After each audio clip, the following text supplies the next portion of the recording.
Welcome back to Valentra Tales, wishing you a truly good day, filled with calm moments and gentle things ahead. And now, let's step together into today's story. I was driving to the airport when I realized my passport was still at home. But when I walked back inside and heard my husband talking upstairs, I stopped. I moved closer. And what I heard made my hands shake and my heart turn to ice. I realized my passport was still at home when I was halfway to JFK Airport, my hands searching frantically through my carry-on bag and finding nothing but boarding passes and travel documents that were useless without that single crucial item.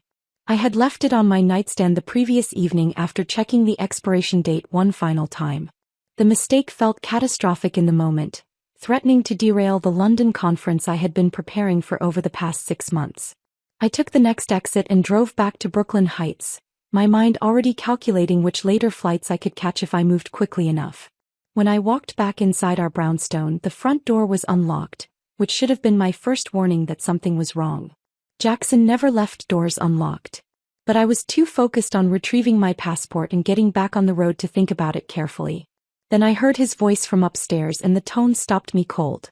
He was speaking to someone with casual intimacy, discussing property transfers and foreclosure proceedings and how easy it had been to deceive me. I moved closer to the staircase, my legal training overriding the impulse to announce my presence. What I heard in the next 60 seconds made my hands shake and my heart turn to ice. My husband was not who I thought he was. Our marriage was not what I believed it to be. And I was standing in my own home, listening to him plan my complete destruction while he thought I was safely on my way to another continent. The drive back through Brooklyn streets I had known my entire life took 25 minutes. I kept replaying the morning in my head, searching for signs I had missed. Jackson had woken up before me as he often did on my travel days. I had found him in the kitchen making breakfast. French toast with cinnamon, my favorite. Coffee already brewed and poured into my travel mug. He had kissed me while I ate, his hand resting on the small of my back, and told me he would miss me terribly for the next 5 days. I had believed every word. Why would I not? 7 years of marriage had given me no reason to doubt his sincerity or question his love. This London conference represented everything I had worked toward since taking over my father's company 4 years ago. As Chief Risk Officer of Thornfield Security Solutions, I was scheduled to deliver a keynote speech about emerging threats in artificial intelligence security. The invitation from the European Cybersecurity Alliance had arrived 6 months earlier, and I had spent countless hours preparing my presentation, refining my arguments, anticipating questions from an audience of international experts who would be evaluating every word I spoke. This was my moment to prove that I belonged in their world, that a woman could lead in a field still dominated by men who often questioned my credentials before they questioned my ideas. My father had started Thornfield as a small cybersecurity consulting practice, working out of a converted warehouse in Red Hook with 2 employees and a handful of local clients. When he died suddenly from a heart attack, I had been 28 years old with a law degree and exactly 0 experience running a technology company. Everyone expected me to sell. The offers came in within days of the funeral, competitors circling and assuming I would be too overwhelmed with grief and inexperience to do anything else. Instead, I had spent 4 years transforming his modest practice into a firm that now protected Fortune 500 companies from digital threats. We had 40 employees, offices in 3 cities, and annual revenue that would have made Dad proud. Jackson had been there through all of it. We met at a legal conference in Manhattan just 6 months after my father died. I had been drowning in grief and the overwhelming responsibility of suddenly running a company I barely understood. He approached me after my presentation on data protection regulations, genuinely interested in my work, asking intelligent questions that showed he had actually been listening. He was handsome in an understated way, with dark hair that was just beginning to gray at the temples and blue eyes that seemed to truly see me, not just the professional facade I had learned to wear. Our courtship felt natural and unhurried. We spent evenings having long conversations over dinner about our dreams and fears. He would cook while I worked late on client proposals, bringing me wine and checking in without making me feel guilty about the hours I devoted to building the company. He never complained about my schedule or demanded that I choose between him and my career. Instead, he supported me, encouraged me, became the person I trusted most in the world. When he proposed during a weekend trip to the Finger Lakes, standing on a dock at sunset with the water turning gold around us, I said yes without a single hesitation. The wedding had been small and intimate, just family and close friends, held in my mother's garden in Cobble Hill. Jackson cried when he saw me walking down the makeshift aisle between rows of white chairs, and I remembered thinking my heart would burst from happiness. My mother had embraced him afterward, whispering that my father would have loved him, that she was grateful I had found someone who would take care of me the way Dad always had. Jackson had been particularly wonderful with my mother after we married. She lived alone in the Cobble Hill brownstone where I had grown up, the same house where my father had carried her over the threshold as a young bride in 1985. The building was more than just a home. It was 3 generations of family history, memories embedded in every room, my father's presence still lingering in the garden he had planted and the bookshelves he had built with his own hands. After Dad died, my mother struggled with both the grief and the practical aspects of managing the property. The building had rental units on the ground floor that required constant maintenance. There were tenant issues that needed handling, repairs that could not wait, property taxes that seemed to increase every year as the neighborhood gentrified around her. She found all of it overwhelming, and I watched her confidence erode as she tried to navigate a world my father had always managed for her. Jackson volunteered to help her, spending weekends fixing leaking faucets and reviewing financial documents that made her eyes glaze over with confusion. I had been so grateful for his willingness to step into that role, to care for my mother as if she were his own family. He was patient with her in ways I sometimes struggled to be, never making her feel foolish for not understanding things that seemed obvious to him. When he suggested consolidating some of the family financial accounts to make management easier, it seemed like a thoughtful solution from someone who genuinely wanted to ease our burdens. My mother signed the power of attorney documents he prepared, trusting him completely. I countersigned them without reading the fine print, too busy with a major client presentation to scrutinize paperwork from my own husband. We were handing him the keys to everything my parents had built, and neither of us had any idea what we were doing. Now I stood in the foyer of our brownstone with my hand gripping the banister, listening to Jackson's voice drift down from his 3rd-floor office. The tone was completely different from anything I had heard before. There was satisfaction in it, almost pleasure, as he discussed property transfers and foreclosure proceedings with someone he called sweetheart. The word made my chest tighten. He had never called me sweetheart. He used my name, sometimes adding terms of endearment like honey or babe, but sweetheart belonged to someone else. I forced myself to stay absolutely still and listen.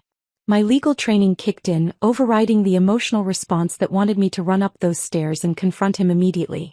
Gather information first. Never make accusations without evidence. These were principles that had served me well in business, and now I applied them to my crumbling marriage without even thinking about it. Jackson was saying something about how I had just left for the airport, how the stupid woman had believed the London story. The words felt like a physical assault, each one landing with precision and devastating impact. He talked about documents being ready, about my mother's house being in foreclosure by Tuesday, about how I had signed everything myself, and actually thanked him for helping manage the family finances. I gripped the banister harder, my knuckles turning white from the pressure. My mother's house. The brownstone in Cobble Hill that held every memory of my childhood, every piece of my father that we had left. Jackson was talking about it as if it were just another property, just another asset to be liquidated and divided. Then he said the words that changed everything. After all these years of pretending to love that frigid, controlling woman, I am finally going to get what I deserve. What we both deserve, sweetheart. Pretending. 7 years of marriage reduced to a performance. 7 years of my love met with contempt I had been too blind to see. I stood in that foyer and felt something fundamental shift inside me, something that felt like a death and a rebirth happening simultaneously. The woman who had walked out of this house 40 minutes ago no longer existed. She had been trusting, loving, perhaps even naive in her belief that the man she married was exactly who he presented himself to be. The woman standing here now was someone entirely different. Someone colder. Someone whose mind was already beginning to work through the implications of what she had heard with the same analytical precision she applied to cybersecurity threats at work. Jackson believed I was gone. He thought he had 5 days to finalize his scheme while I remained blissfully ignorant across an ocean. He had no idea I was standing 20 feet below him, listening to every word, my legal mind already beginning to catalog evidence and construct strategy. My hands were shaking, but not from fear or even heartbreak. They were shaking from rage that felt like electricity running through my veins, from the sudden understanding that I had been living inside an elaborate con for 7 years, and from the cold determination to make Jackson pay for every single lie he had ever told me. I needed to hear more. Every instinct screamed at me to run up those stairs and confront him, to demand explanations and answers, but my legal training held me in place. Evidence first. Understanding second. Action third. I moved closer to the staircase with deliberate care, placing each foot carefully to avoid the spots I knew would announce my presence. The third step from the bottom always groaned under pressure. The landing halfway up had a loose board near the railing. 7 years of living in this house had taught me its language, and now that knowledge became my protection. Jackson's voice continued drifting down with perfect clarity. Our brownstone had been built in 1920 with high ceilings and original woodwork that carried sound in unexpected ways. What seemed like private conversation on the 3rd floor could be heard distinctly in the foyer if you knew where to stand. I positioned myself at the base of the stairs where the acoustics were sharpest and forced my breathing to slow and quiet. No, don't worry, he was saying, his tone reassuring in a way that made my stomach turn. By the time she gets back in 5 days, everything will be locked down. The property transfer documents are ready. Her mother's brownstone will be in foreclosure by Tuesday. The old woman doesn't even check her accounts anymore. My mother's brownstone. The words landed like a physical assault. That house was worth nearly $2 million in the current market, but its value went far beyond money. 3 generations of my family had lived there. My grandmother had died in the upstairs bedroom. My father had proposed to my mother in the garden. I had taken my first steps on the hardwood floors of the living room. Every brick held memory, every room contained pieces of people we had loved and lost. And Jackson was discussing it as casually as if it were just another property transaction. And the best part, he continued, and I could hear the smile in his voice, the satisfaction of someone who believed himself clever and untouchable. She signed everything herself. Every single document over the past year. She actually thanked me for helping manage the family properties while she was so busy with work. The memory came rushing back with sickening clarity. 8 months ago, Jackson had presented me with a stack of papers at the kitchen table one evening. He had explained that consolidating the family accounts would make everything easier to manage, that my mother was getting confused by having multiple statements from different banks, that streamlining the process would reduce stress for everyone. I had been preparing for a major client presentation at the time, my laptop open beside my dinner plate, my mind already halfway through the security protocols I needed to review. I had signed where he indicated without reading carefully, trusting him completely because he was my husband, and why would my husband hurt me? After all these years of pretending to love that frigid, controlling woman, Jackson said, and his voice changed slightly, becoming harder and colder, I'm finally going to get what I deserve. What we both deserve, sweetheart. Sweetheart. He was talking to someone else. Someone who was not his wife. Someone who was his partner in this scheme, his co-conspirator in the destruction of my life. The betrayal doubled in that instant, multiplying into something so large I could barely comprehend its dimensions. This was not just theft. This was not just fraud. This was intimate violation by someone I had shared a bed with, someone I had trusted with my body and my heart and my family's legacy.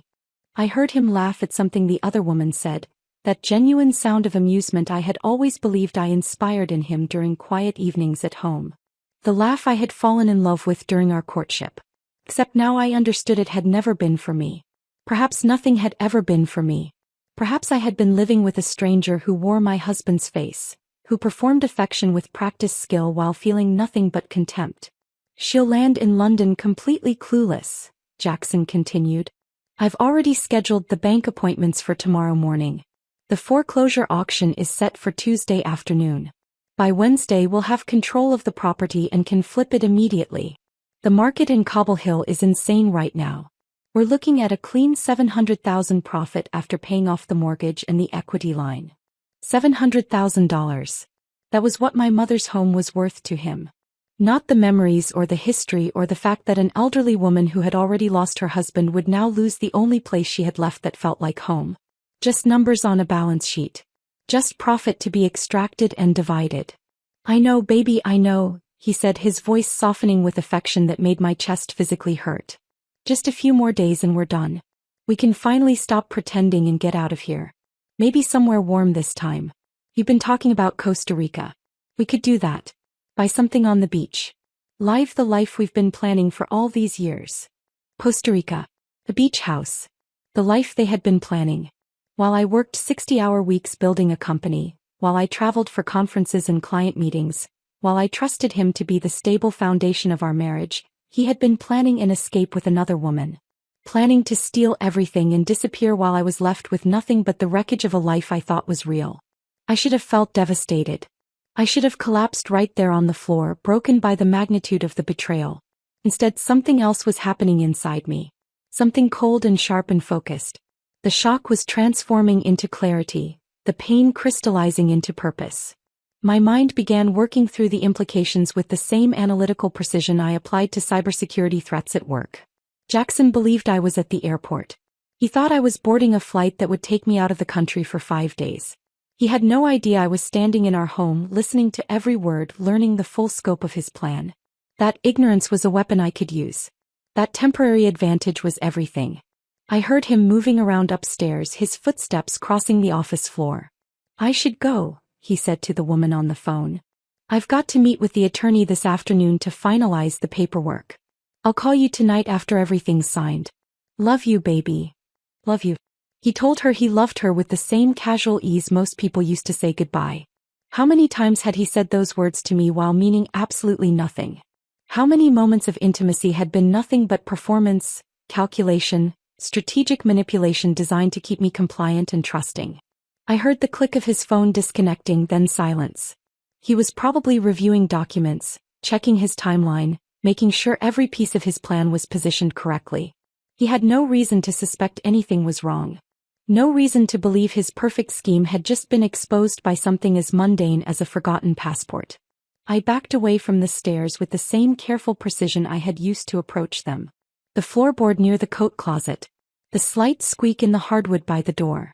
I avoided them all, moving like a ghost through my own home, until I reached the front door and eased it open just wide enough to slip through. The door closed behind me with a soft click that sounded like a gunshot in the quiet street. I walked to my car with measured steps, though every nerve in my body screamed at me to run. My hands fumbled with the keys and I had to try twice before I could get the door unlocked. Once inside, I sat motionless for several long minutes, staring at our brownstone through the windshield, trying to reconcile the building I had loved with the crime scene it had just become. My phone sat in the cup holder where I had placed it during the drive back from the highway. I picked it up and stared at the screen, watching it blur as tears finally came. Not tears of sadness. Tears of rage so intense they felt like they were burning my eyes. I had built a life with this man. I had trusted him with everything that mattered. I had believed in our future together with the kind of faith that now seemed impossibly naive. But crying would not help. Falling apart would not protect my mother or save her home or recover what had been stolen. I needed to think clearly, to move strategically, to become someone Jackson had never anticipated I could be. The woman who had driven away from this house 40 minutes ago would have confronted him immediately, demanded explanations, probably believed whatever lies he told her. That woman was gone. The woman sitting in this car now understood that she was at war, and the first rule of war was to never let your enemy know you were coming. I started the engine and pulled away from the curb, forcing myself to drive at a normal speed even though every instinct told me to floor the accelerator and put as much distance as possible between myself and that brownstone. My hands gripped the steering wheel so tightly that my fingers ached, but the physical pain helped ground me, kept me focused on what needed to happen next rather than what I had just discovered. Jackson believed I was at the airport right now.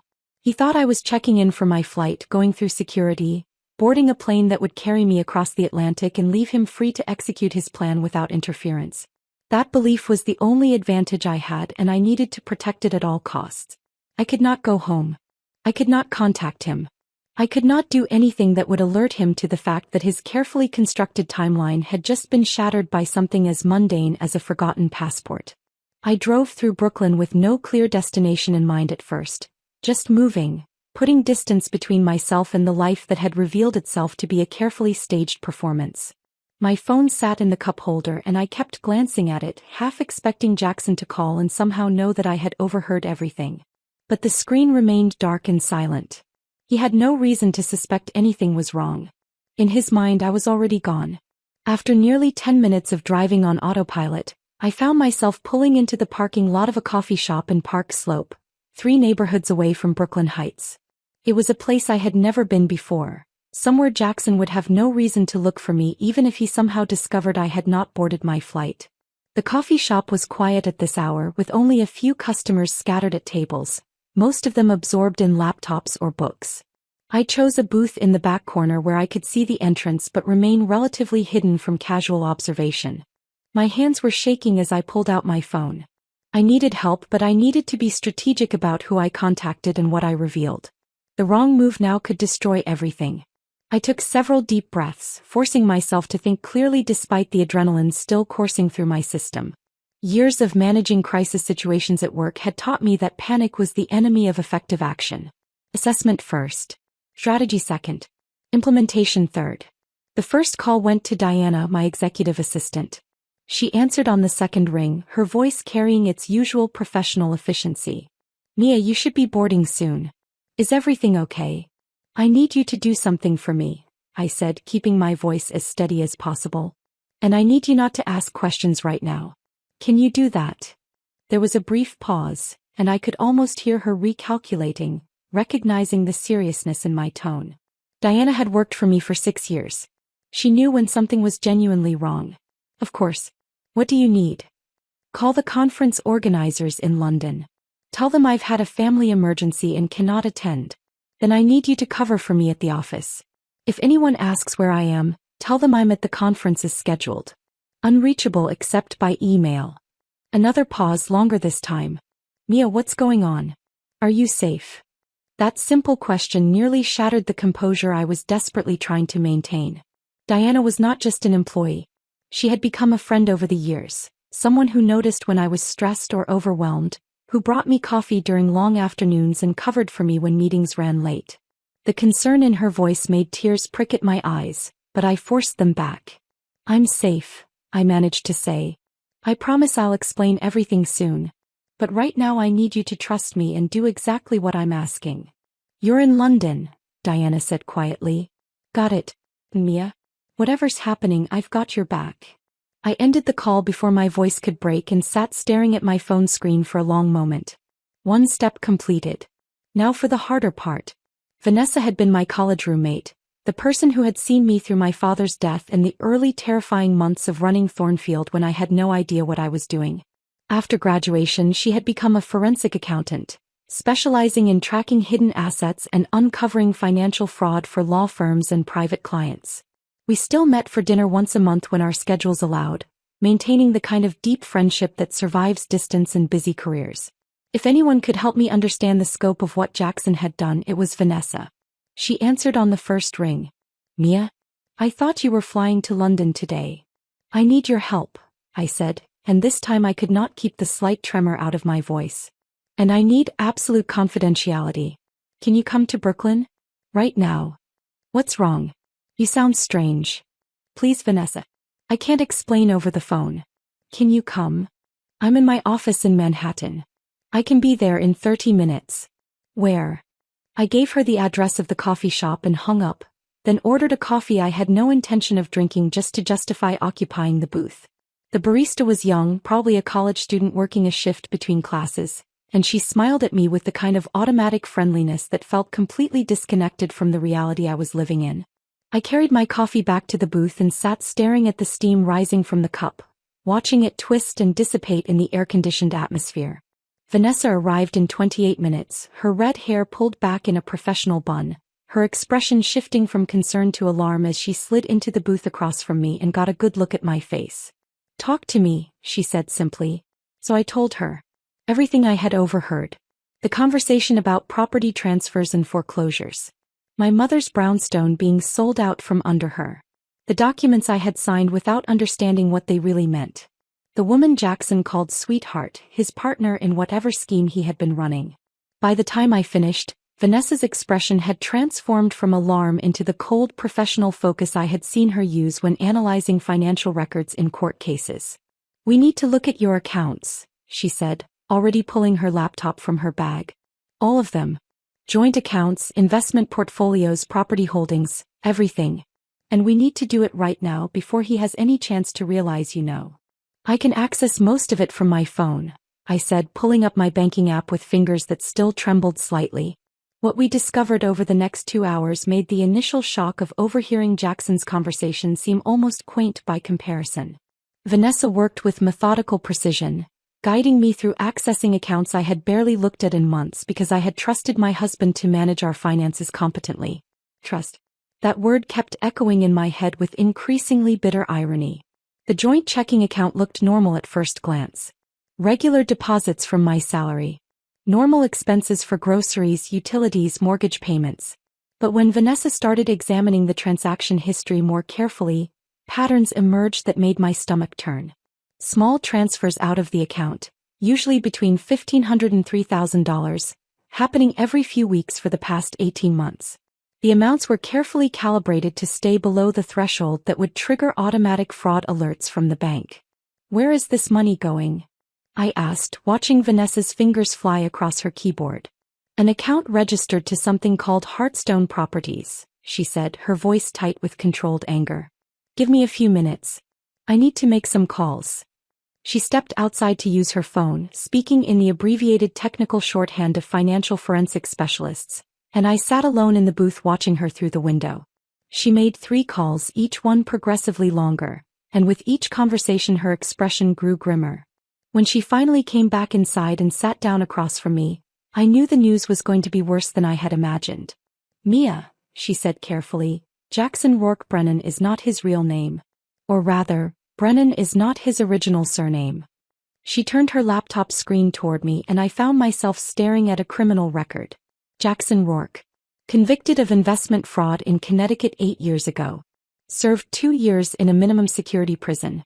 Released on parole and immediately filed for a legal name change, adding Brennan as his surname to create a fresh identity that would not trigger background checks or raise red flags with potential victims. 8 years ago. 1 year before I met him at that legal conference in Manhattan.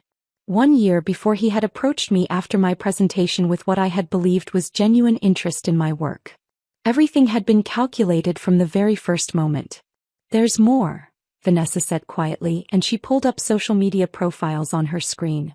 A woman named Sienna Hartley, 26 years old, blonde and beautiful, her Instagram feed filled with luxury vacations and designer purchases.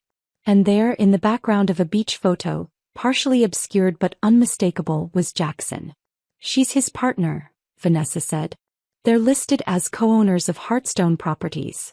And Mia, they've done this before. My phone buzzed with a text message around midnight. Texting. The screen glowed in the darkness of my hotel room, and I stared at the words with a detachment that felt almost surreal. Missing you already. Hope the flight wasn't too rough. Call me when you land tomorrow morning. He had even added a heart emoji at the end, that small digital symbol that was supposed to represent affection but now felt like mockery. I did not respond immediately.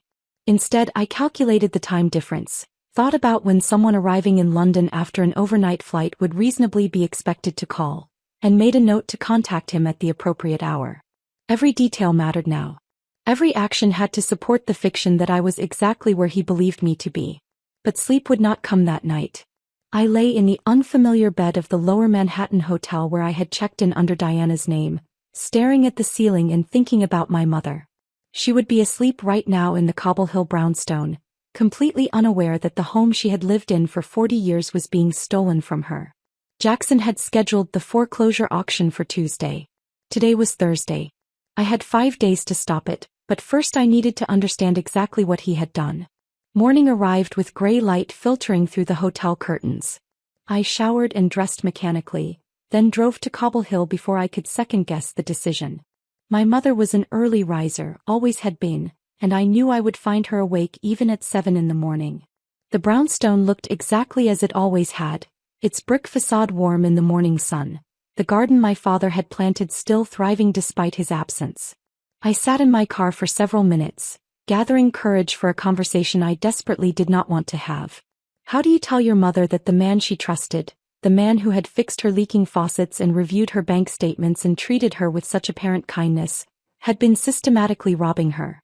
She answered the door in her bathrobe, surprise and pleasure crossing her face when she saw me. "Mia, sweetheart, what are you doing here? I thought you were flying to London yesterday." "Change of plans, Mom. Can I come in?" She stepped aside, already moving toward the kitchen to make coffee, that automatic hospitality that had been ingrained in her since childhood. I followed her through rooms filled with furniture that had witnessed 3 generations of family life, past photographs on the walls showing my father's face frozen in moments of happiness, to the kitchen where sunlight streamed through windows overlooking the garden. "Is everything all right?" she asked, setting 2 mugs on the counter. "You look tired. I need to ask you something, and I need you to be completely honest with me. Can you show me any paperwork Jackson has given you recently? Anything related to the house or your bank accounts?" Her expression shifted from pleasant concern to confusion. "What's this about, Mia? Please, Mom. Just show me what you have." She disappeared into the small office off the living room, the space my father had used to manage household finances, and returned with a folder containing documents I had never seen before. I spread them across the kitchen table and felt my stomach drop as I read through page after page of legal paperwork that my mother had signed without understanding. Jackson had refinanced the brownstone 18 months ago, taking out a new mortgage that was nearly double the remaining balance on the original loan. He had also opened a home equity line of credit for an additional $200,000. The documents were sophisticated, filled with legal language that would have confused anyone without a background in real estate law, and Jackson had explained them to my mother as routine administrative updates that would lower her monthly expenses and simplify her financial management. "You said this would make things easier," my mother said quietly, watching me read. "You said the payments would go down." "I never said that, Mom. Jackson said that. But you signed too. Right here." She pointed to a signature line, and I saw my own name written in handwriting that was close enough to mine to pass casual inspection but not quite right in the details. The forgery was good, professional, the work of someone who had practiced. "When did he have you sign these?" I asked, keeping my voice as steady as possible. "About a year and a half ago. He brought them by one afternoon when you were traveling for work. He said you had already reviewed everything and approved it, that he just needed my signature to finalize the paperwork. I trusted him, Mia. He's your husband. Why wouldn't I trust him?" I pulled up my banking app and accessed my mother's accounts using the information she had given me years ago for emergencies. What I found made the room tilt slightly. The refinancing had generated over $300,000 in cash, money that should have been deposited into my mother's account. Instead, it had vanished into accounts registered to Hearthstone Properties, the shell company Vanessa had identified. The monthly mortgage payments had not been made in 4 months. Late fees and penalties had accumulated.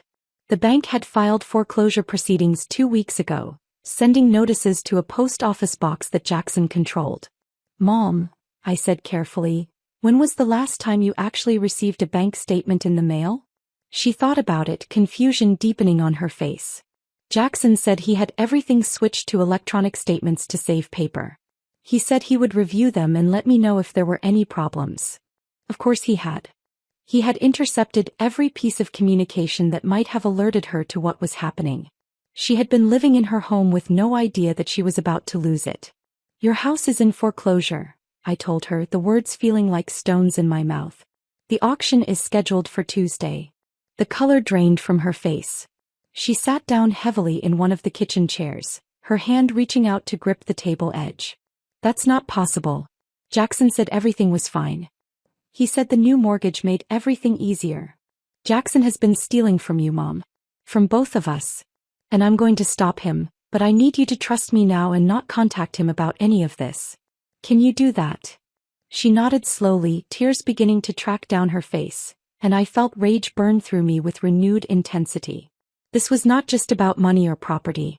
This was about destroying an elderly woman's sense of security, about taking advantage of her grief and vulnerability, about violating the trust she had extended to someone she believed was family. I spent the next 2 hours with my mother, going through every document Jackson had ever given her, photographing everything with my phone. Then I called Vanessa and gave her the information she needed to trace where the money had gone and document the fraud. My mother sat in silence through most of this, occasionally wiping tears from her face, struggling to process the reality that the man who had seemed so helpful had been systematically robbing her. "I should have paid more attention," she said finally. I should have asked more questions. This is not your fault, Mom. Jackson is a professional. This is what he does. He targets people who are vulnerable and trusting, and he manipulates them so skillfully that they never see it coming. But even as I said those words, I felt the weight of my own guilt. I had brought Jackson into our lives. I had vouched for him, trusted him, given him access to everything that mattered. If anyone should have seen through his performance, it should have been me. That afternoon I drove to Martin's office in downtown Manhattan, the corporate attorney who had handled Thornfield's legal matters since my father first started the company. I had called ahead to tell him I needed to see him urgently and privately, that I could not come to Thornfield's offices because I was supposed to be in London and could not risk being seen by employees who might mention it to Jackson. Martin's office occupied the 42nd floor of a glass tower overlooking the East River, all polished surfaces and expensive art that projected competence and success. He met me in a private conference room, his expression grave as I laid out everything Vanessa had discovered about Jackson's true identity and the scope of his fraud. I need to know if the company is vulnerable, I told him, spreading documents across the conference table. If he's been stealing from me personally and from my mother, what's to stop him from going after Thornfield? Martin reviewed the papers with increasing alarm, his expression darkening as he recognized the sophistication of the forgeries. These are good, he said quietly. Really good. Someone with inside knowledge of how your corporate paperwork is structured created these. He pulled up digital files on his laptop, comparing the forged documents to legitimate ones in Thornfield's records. The similarities were disturbing. Jackson had somehow gained access to corporate templates, authorization forms, insurance documents that should have been completely secure. If he presents these to the right people at the right time, Martin said, he could potentially freeze company assets pending resolution of ownership questions. He could make a claim against the business in a divorce proceeding. He might even be able to position himself as having a stake in the company through some of these forged authorizations. My father's legacy. Everything I had built over 4 years of relentless work. All of it vulnerable because I had trusted the wrong person. What do we do? I asked. We file protective orders immediately. Emergency injunctions preventing any transfer of corporate assets or ownership claims. I'll have them drafted and filed within 2 hours. I left Martin's office feeling slightly less powerless but no less angry. Jackson had not just targeted me. He had targeted everything and everyone I cared about. My mother. My company. The legacy my father had left behind. That evening, I returned to my hotel room and did something I had been avoiding since this nightmare began. I called Jackson. Not from my regular phone, but from a burner device Vanessa had purchased for me, routing the call through a VPN service that would make it appear I was calling from London. Every detail had to be perfect. Every element of the performance had to be flawless. He answered on the second ring, his voice warm with what I now recognized as manufactured affection. Hey babe, how was your first day at the conference? I forced myself to sound tired but enthusiastic, the way someone would after a long day of presentations and networking. Exhausting but good. The keynote this morning was fascinating, all about quantum encryption protocols. I took so many notes my hand is cramping. That sounds like you, he said with a laugh that used to make me smile. Always the perfectionist. Did you get a chance to eat anything or were you too busy impressing everyone? The casual intimacy in his tone made my skin crawl, but I maintained my composure. Grabbed a sandwich between sessions. The time difference is hitting me harder than I expected. I think I'm going to turn in early tonight. Good idea. Get some rest. I miss you. Miss you too, I said, the lie tasting like ash in my mouth. I'll call you tomorrow after my presentation. After we hung up, I sat staring at the phone in my hand, marveling at how easily the deception had come. Was this what Jackson felt every time he spoke to me? This strange disconnect between the words being spoken and the reality underneath? The thought made me feel sick, but I pushed the feeling aside. There would be time for processing the emotional damage later. Right now, I needed to focus on strategy. The next morning, Friday, I met with Vanessa in a different coffee shop, this one in the financial district near where Sienna lived. Vanessa had spent the past 2 days tracing every financial thread of Jackson's operation, and the picture she had assembled was staggering in its scope and audacity. $647,000, she said, sliding a folder across the table toward me. That's how much they've taken from you and your mother combined. But there's more in accounts tied to previous victims. I estimate they've stolen close to $2 million over the past decade. $2 million. Multiple lives destroyed. And for what? So Jackson and Sienna could live in luxury apartments and take expensive vacations while their victims struggled to rebuild from the wreckage? I found something else, Vanessa continued, her expression grim. Rachel Montgomery, the doctor in Connecticut? She's not the first victim. There was a woman before her. Patricia Ellis. She was an investment banker in Boston. Jackson and Sienna took her for nearly $800,000 9 years ago. After they disappeared with her money, Patricia tried to rebuild, but the stress triggered a heart condition she didn't know she had. She died 6 months later. She was 39 years old. The folder contained photographs Vanessa had pulled from old social media accounts and news articles. Patricia Ellis smiling at a charity gala. Patricia Ellis receiving an award for financial excellence. Patricia Ellis's obituary, listing a heart attack as cause of death but making no mention of the fraud that had preceded it. They killed her, I said quietly. Maybe not directly, but they killed her just the same. And Lauren Prescott killed herself after they destroyed her, Vanessa added. Mia, these people are not just thieves. They're predators who leave bodies behind them.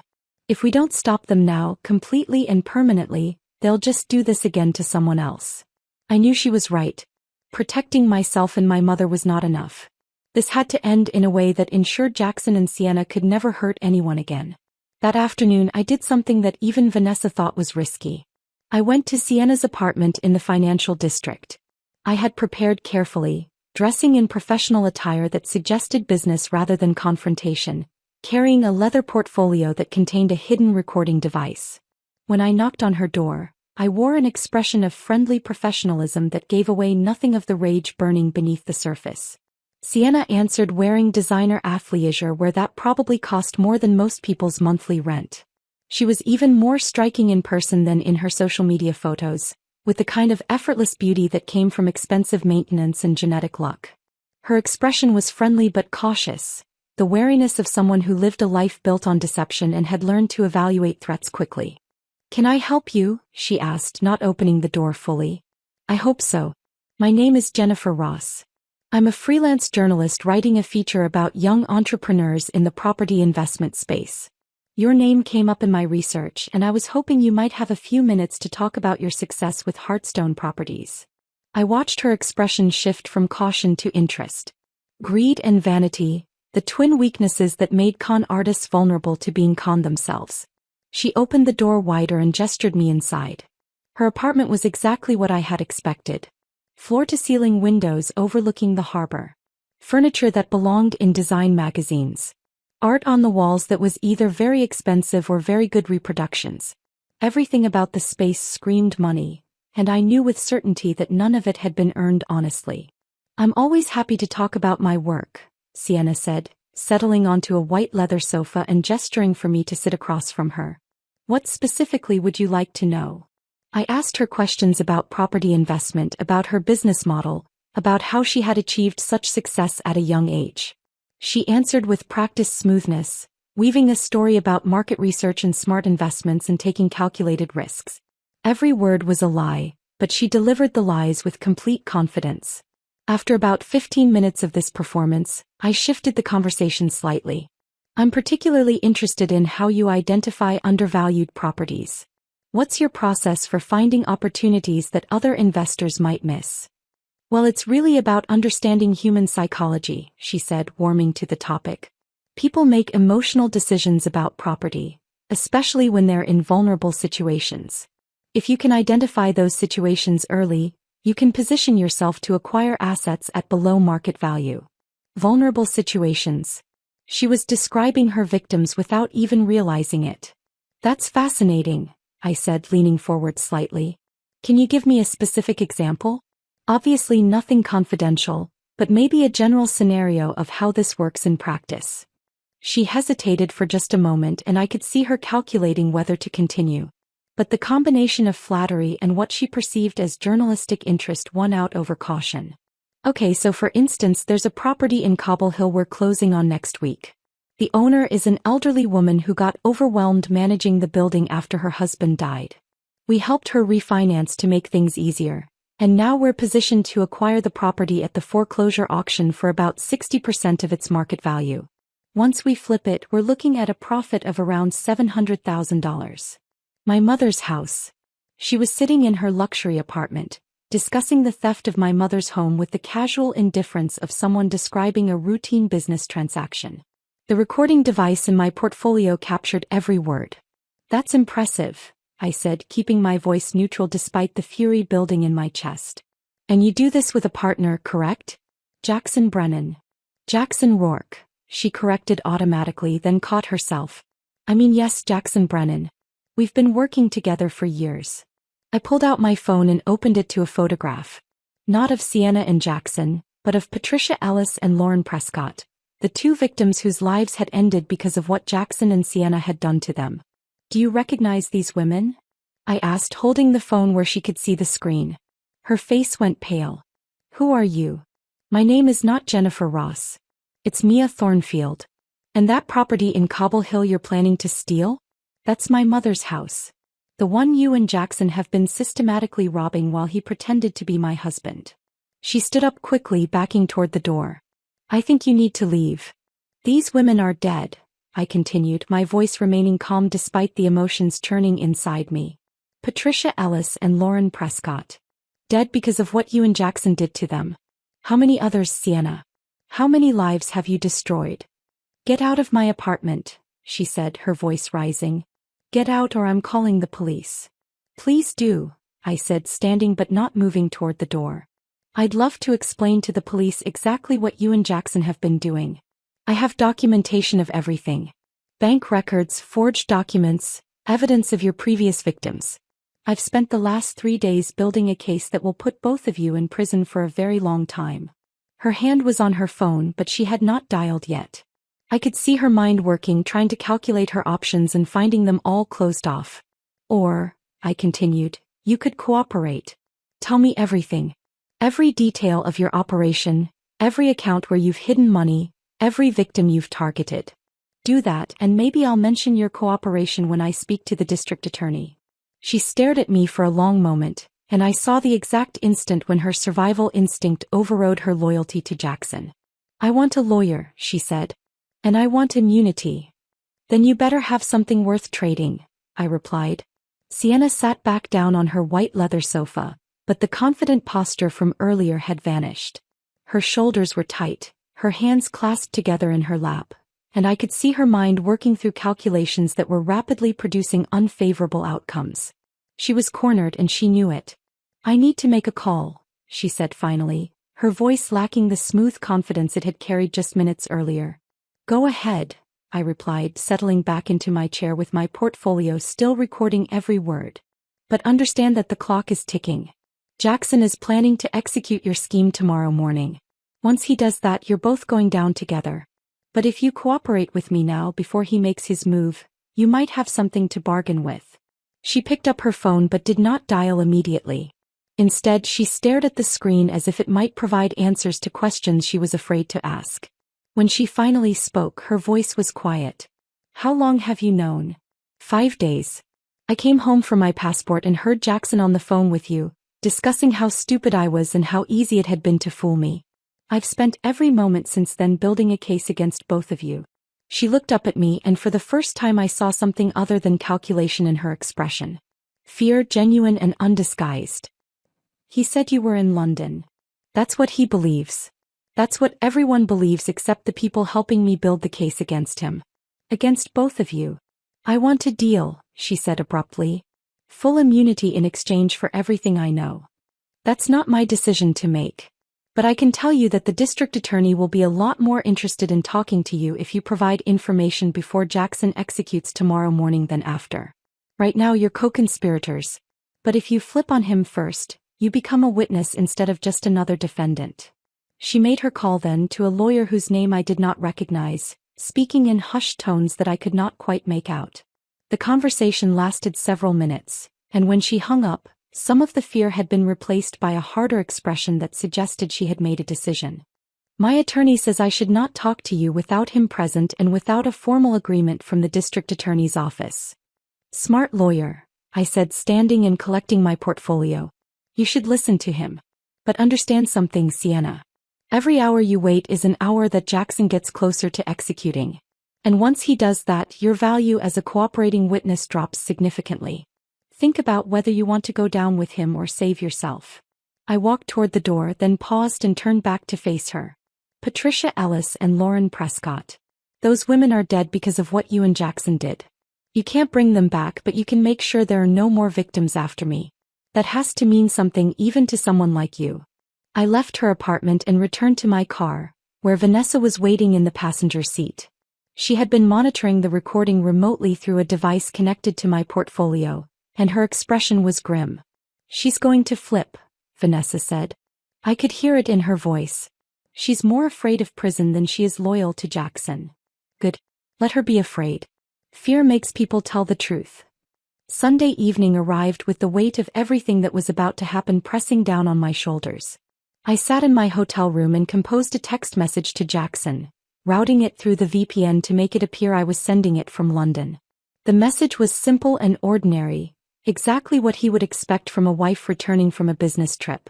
Flight boarding soon. Should land around 8 a.m. your time. Can't wait to see you. His response came within seconds. Can't wait to see you too. I've missed you so much. Safe flight, babe. I stared at those words for a long time, thinking about how easily lies could be dressed up as affection, how skilled Jackson was at performing emotions he did not feel. Then I turned off the phone and tried to sleep, knowing that tomorrow would require every ounce of strength and clarity I could summon. Monday morning came with gray clouds threatening rain. I woke at 5, showered and dressed in the navy suit my father had once complimented, the one he said made me look like someone who could command respect in any room. The memory of his words steadied me as I drove through empty Brooklyn streets toward our brownstone, parking across the street where I could watch the front door without being immediately visible. Jackson emerged at 8:30 exactly on schedule. He was dressed in a charcoal suit I had bought him for our anniversary 2 years ago, carrying the leather portfolio he used for important business meetings. He looked confident, purposeful, a man who believed himself to be on the verge of a major success. He got into his car and pulled away from the curb, and I followed at a careful distance. His first destination was the bank in Cobble Hill that held my mother's mortgage. I knew from Martin's preparation that Jackson planned to finalize the foreclosure paperwork and arrange to purchase the property through one of his shell companies. What he did not know was that Martin had spent the weekend coordinating with the bank's legal department, presenting evidence of fraud and securing their cooperation in what was about to happen. I parked half a block away and watched as Jackson walked through the bank's front doors. He was inside for less than 3 minutes before he came back out, and even from a distance I could see that something had changed in his demeanor. His confident stride had been replaced by something quicker, more agitated. He was on his phone before he reached the sidewalk, his free hand gesturing sharply as he spoke to whoever was on the other end. I did not need to hear the conversation to know what had happened. Martin had been waiting inside with the emergency court order staying the foreclosure, along with bank officials who had been briefed on the fraud investigation. Jackson's perfect plan had just encountered its first major obstacle, and he was trying to understand how it had happened. He got back in his car and drove toward Manhattan, and I continued following. His next stop would likely be his attorney's office, or perhaps he would try to access some of the accounts he had been planning to drain. Either way, he was about to discover that every avenue he had carefully constructed over the past 18 months had been blocked. But I was not ready to confront him yet. I wanted him to spend a few more hours trying to execute his scheme, running into barrier after barrier, watching his plan collapse piece by piece before he understood who was responsible. Only then would I appear and let him see what his perfect victim had become. Instead, I drove back to Brooklyn Heights and let myself into our brownstone through the back entrance. I moved through the house quietly, gathering a few items I would need and securing copies of documents that would be evidence in the criminal case. I could hear Jackson's voice upstairs in his office, speaking on the phone with increasing frustration and urgency. "Something's wrong," he was saying. "The foreclosure was blocked. Emergency court order," they said. "And the bank accounts are frozen. Someone filed injunctions. Who could have done this? She's supposed to be in London. She doesn't even know." I climbed the stairs without trying to hide my footsteps this time. The third step from the bottom creaked under my weight, and I heard Jackson's voice cut off mid-sentence. When I reached the doorway of his office, he was standing by his desk with his phone still in his hand, staring at me with an expression of complete incomprehension. "Mia? What are you doing here? Why aren't you in London?" I stepped into the office, maintaining a distance that felt safe and strategic. "I never went to London, Jackson. I came back for my passport and heard you on the phone with Sienna, planning to steal everything from me and my mother. I've spent the last 5 days building a case against you." His face went through several rapid transformations. Confusion, alarm, calculation, and finally an attempt at the concerned husband expression that had fooled me for 7 years. "I don't know what you think you heard, but you've clearly misunderstood something. Let me explain." "Stop," I said, my voice cutting through his attempt at manipulation. "I know everything, Jackson. Or should I call you Jackson Rourke? That's your real name, isn't it? The one you used before you went to prison for fraud in Connecticut." He froze completely, every practiced expression falling away to reveal something raw and desperate underneath. "I know about Sienna," I continued. "I know about Patricia Ellis and Lauren Prescott and Rachel Montgomery. I know about the shell companies and the forged documents and the $600,000 you've stolen from me and my mother. And I know that right now, every account you plan to drain is frozen, every property you plan to steal is protected, and every institution you plan to defraud has been notified about who you really are." Jackson's mouth opened and closed without producing sound, his brain visibly struggling to process what was happening. The man who had been so confident just hours earlier, who had believed himself to be executing the perfect crime, was now standing in his own office facing the complete destruction of everything he had built. "You don't understand," he finally managed to say, his voice taking on a pleading quality I had never heard before. "It's not what you think. Yes, I made mistakes, but I can explain everything. We can work this out together." "Stop talking," I said, my voice carrying a coldness that surprised even me. "Every word out of your mouth is another lie, and I'm done listening to lies. The police are on their way. A detective from the district attorney's office will be here within the hour. You can save your explanations for them." He took a step toward me and I instinctively moved back, my hand reaching for my phone. The movement stopped him and I saw something shift in his expression. Recognition, perhaps, that the woman standing in front of him was not the person he had married, not the trusting victim he had spent 7 years cultivating. "Mia, please. Just listen to me for 5 minutes. Let me explain how this happened, how things got out of control. I never meant for it to go this far. You never meant to steal $600,000 from me and my mother? You never meant to forge documents and commit fraud? You never meant to target me specifically after my father died because you saw me as vulnerable and wealthy? Which part of your decade-long pattern of destroying women's lives did you not mean to do, Jackson?" His face flushed red, anger finally breaking through the desperate attempt at manipulation. "You think you're so smart, don't you? Think you've won something here? You have no idea what you've done. You have no idea who you're dealing with." "Actually, I know exactly who I'm dealing with. Jackson Rourke, convicted fraudster, serial con artist, predator who has destroyed multiple lives and left at least 2 women dead. I know exactly who you are now. The only question is whether you understand who I am." The sound of sirens approaching made both of us turn toward the window. 3 police cars were pulling up in front of our brownstone, their lights flashing in the gray morning. Jackson's face went white as he watched officers emerge from the vehicles and approach the front door. "This is your fault," he said, turning back to me with venom in his voice. "You couldn't just let things be. You had to go digging, had to ruin everything. We could have worked this out quietly, but you had to make it into this." "No," I said firmly. "This is your fault. Every single consequence you're about to face is the direct result of choices you made. You chose to target me. You chose to steal from my mother. You chose to build your entire life on fraud and manipulation. Own it, Jackson. For once in your miserable existence, own what you've done." The doorbell rang, followed by heavy knocking. I walked past Jackson and down the stairs to let the police inside, leaving him standing alone in his office with nowhere left to run. The arrest was quick and professional. Detective Morrison from the district attorney's office read Jackson his rights while 2 uniformed officers secured the scene and began collecting evidence. I watched from the living room as they led Jackson down the stairs in handcuffs, his expensive suit looking suddenly rumpled and wrong on him, his face a mask of barely controlled panic. As they walked him past where I was standing, he looked at me one final time. "I did love you," he said quietly. "At least in the beginning. That was real." "No, it wasn't," I replied. "And we both know it." They took him away, and I stood in the foyer of the brownstone that had been our home, feeling nothing but a strange emptiness where I thought there should be pain or triumph or something more substantial than this hollow sense of conclusion. The next morning, I sat across from Detective Morrison in a conference room at the district attorney's office in downtown Brooklyn. Between us lay folders containing every piece of evidence I had gathered over the past week, organized with the same meticulous attention to detail I applied to cybersecurity assessments at work. "This is remarkable," Detective Morrison said, reviewing the timeline I had constructed showing every transaction, every forged document, every point of contact between Jackson and his victims. "In 20 years of working fraud cases, I've never seen a victim present this level of documentation. Most people are so traumatized by discovering the fraud that they can barely function, let alone conduct an investigation." "I was traumatized," I said quietly. "But I was also angry.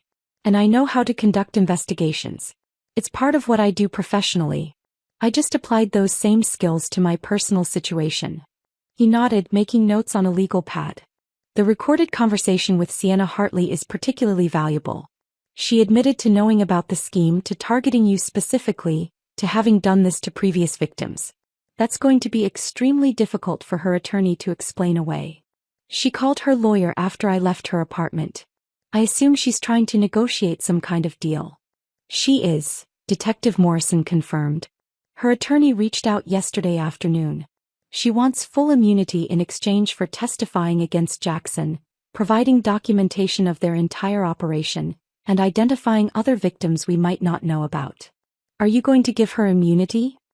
He leaned back in his chair, considering the question carefully. "Probably not full immunity. But we might offer a reduced sentence in exchange for cooperation. The truth is, we need her testimony to make the strongest possible case against Jackson. She can describe their methodology, explain how they researched and targeted victims, provide evidence that establishes this as an ongoing criminal enterprise rather than just individual acts of fraud. That turns this from a few years in prison into potentially decades." "Good," I said simply.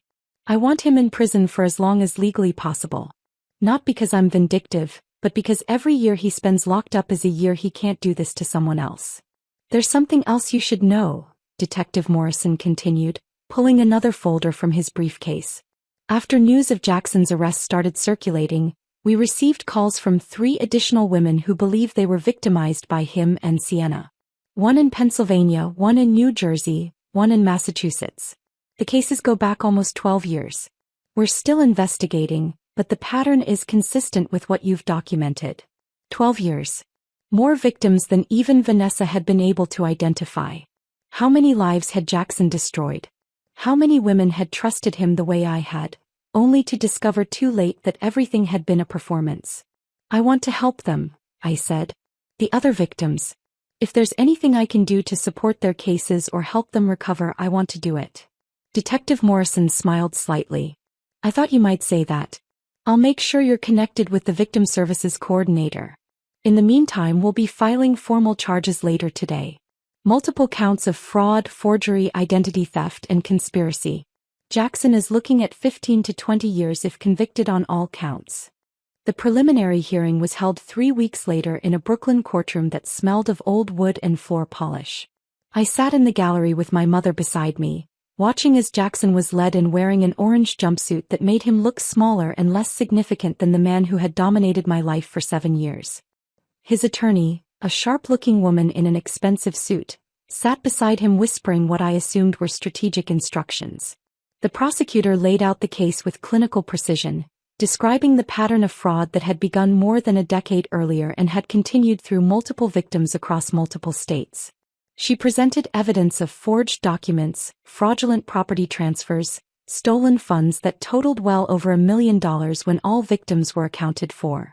She played portions of the recording I had made of Sienna, her voice filling the courtroom as she described targeting vulnerable women and stealing everything they owned. Jackson sat motionless through most of it, his face carefully neutral, But I saw his hands clench when the prosecutor mentioned Patricia Ellis and Lauren Prescott, the two women whose lives had ended after he had destroyed them financially. When the prosecutor finished, Jackson's attorney stood and argued that much of the evidence was circumstantial, that my recording of Sienna had been obtained under false pretenses, that Jackson had a right to present his own version of events at trial.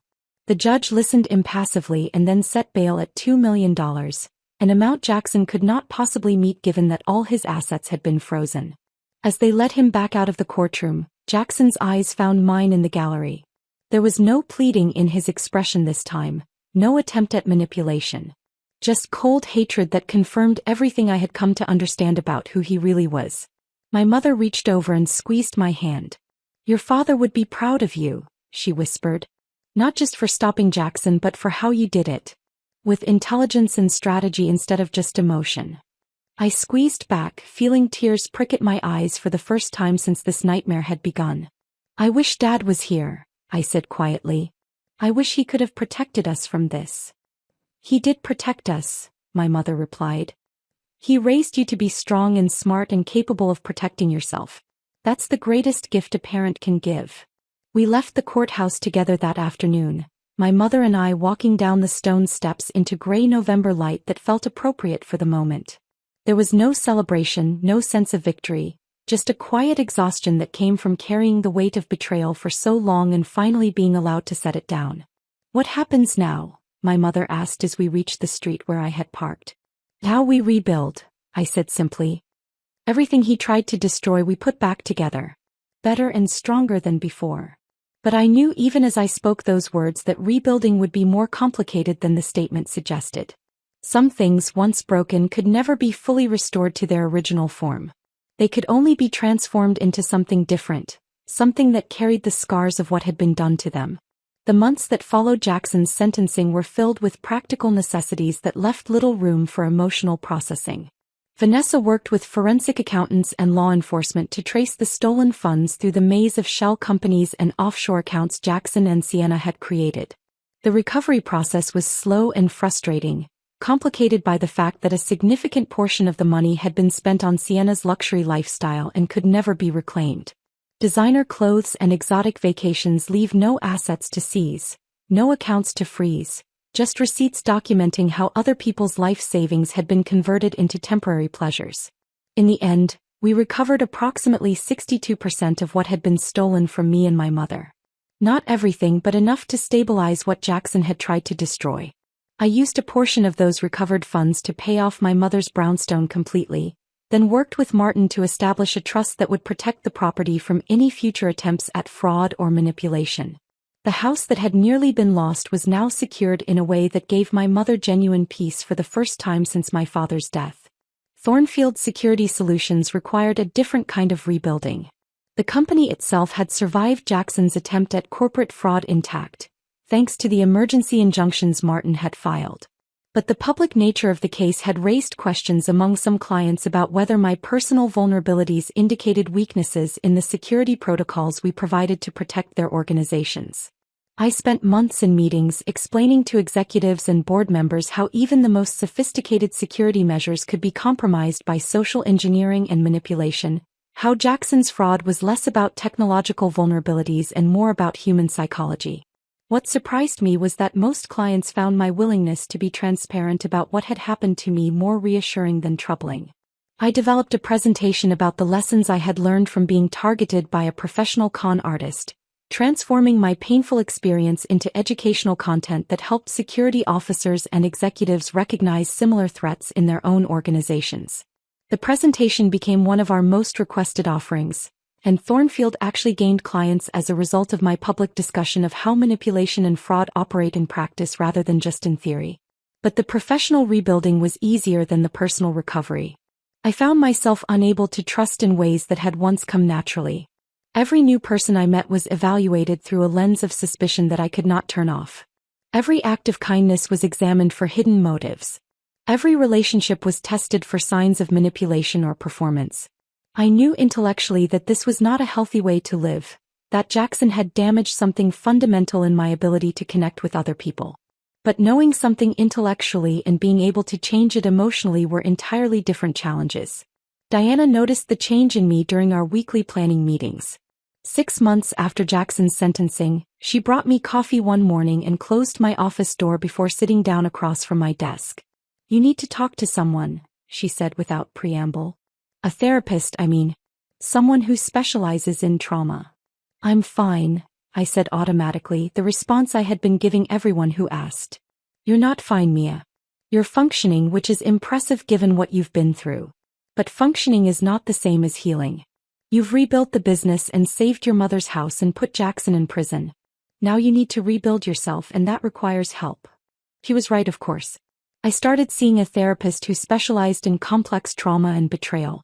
The sessions were difficult, forcing me to examine not just what Jackson had done but how it had changed me, how it had altered my ability to exist in the world with any sense of security or trust. Dr. Warren did not push me to forgive Jackson or to release my anger or to embrace vulnerability again. Instead, she helped me understand that what I had experienced was a form of psychological violence, that my wariness and suspicion were protective mechanisms that had served an important purpose but needed to be calibrated so they did not control my entire existence. One unexpected consequence of the case becoming public was the network of survivors who reached out to me. Women who had been targeted by similar fraud schemes, who had lost money or property or years of their lives to men who had never loved them at all. Some had been victimized by Jackson specifically, others by different predators who operated with the same calculated cruelty. We began meeting informally at first, gathering in coffee shops to share our stories and realize we were not alone in what had been done to us. Rachel Montgomery became particularly important to me during this time. She was Jackson's first known victim, the doctor in Connecticut who had lost her medical practice and nearly $400,000 before discovering the truth. Rachel had spent years blaming herself, questioning her own judgment, wondering how she could have been foolish enough to trust someone so completely. Meeting her and hearing her story helped me understand that what had happened to me was not about my intelligence or sophistication or professional competence. It was about encountering someone whose entire skill set was built around manipulation and deception. Together, Rachel and I and several other survivors formed what we called the Fraud Prevention Network. We spoke at conferences about financial crimes and domestic fraud. We wrote articles for business publications about the warning signs of systematic manipulation. We lobbied for stronger legal protections for fraud victims and better support systems for people trying to rebuild after having their lives systematically dismantled. The work gave me a sense of purpose that went beyond just my own recovery. It allowed me to believe that something good could emerge from the worst experience of my life. 2 years after that Wednesday afternoon when I forgot my passport and accidentally uncovered the truth, I stood in my new apartment in Manhattan looking at my reflection in the bathroom mirror. The woman staring back at me was different from the person I had been. Harder in some ways, more careful, less willing to extend trust without verification. But also stronger, more resilient, more certain of her own capabilities and judgment. I had sold the Brooklyn brownstone 6 months after Jackson's sentencing. I could not continue living in the space where he had performed his greatest role, where every room held memories that were now contaminated by the knowledge that nothing had been real. My new apartment was smaller, a 2-bedroom in the Upper West Side with large windows that filled the space with natural light. I had decorated it carefully with furniture I chose myself, artwork that meant something to me personally, books that lined the shelves and reminded me that knowledge and understanding were worth pursuing even when they came with pain. I dated occasionally, though never seriously. I went to dinner with men I met through work or was introduced to by friends, and I was always cordial and sometimes even enjoyed their company.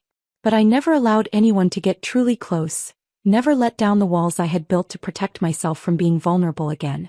Some people told me I was being too careful, that I needed to learn to trust again or I would spend the rest of my life alone. But I disagreed with their assessment. I was not being overly careful. I was being appropriately cautious. I had learned what human beings were capable of when given access to your trust and resources, and I had no intention of forgetting those lessons. My mother worried about me, though she tried to hide it. She would visit my apartment and comment on how quiet it was, how empty it felt despite the furniture and artwork.